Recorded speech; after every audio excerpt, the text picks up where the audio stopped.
વિશ્વામિત્ર પ્રોજેક્ટનો ખર્ચ 1200 કરોડથી વધીને 3200 કરોડ થવાની શક્યતાઓ સામે આવી છે।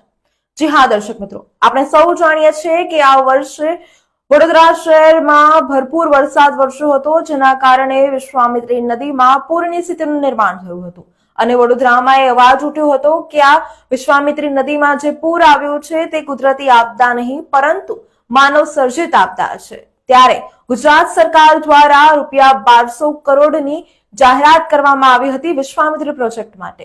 ત્યારે આ પૂર નિવારણ માટેના પગલા માટે ભારત સરકારના પૂર્વ સચિવ BN નવલાવાલાના અધ્યક્ષ સ્થાને કમિટીની રચના પણ કરવામાં આવી હતી। આ કમિટીએ તાજેતરમાં જ મુખ્યમંત્રી ભૂપેન્દ્ર પટેલ સમક્ષ પ્રેઝન્ટેશન પણ આપ્યું છે, જેને પ્રાથમિક સહમતિ મળી ગઈ હોવાનું જાણવા મળી રહ્યું છે।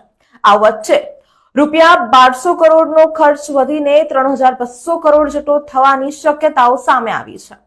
ભારત સરકારના પૂર્વ સચિવ BN નવલાવાલાના વડપણ હેઠળ રચાયેલી કમિટી દ્વારા વિશ્વામિત્રી નદીમાં પૂરની પરિસ્થિતિ ટાળવા માટે 200 પાનાનો રિપોર્ટ તૈયાર કરવામાં આવ્યો હતો।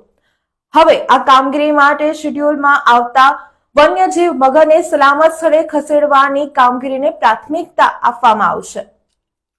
હાલમાં વિશ્વામિત્રી નદીના વહન ક્ષમતા 750 ક્યુસેસ છે, જે વધારીને 1100 ક્યુસેસ કરવામાં આવશે। પ્રથમ ફેઝમાં જે કામગીરી કરવામાં આવશે તેની પાછળ જ 1100 કરોડ ખર્ચ થવાનો અંદાજ સામે છે।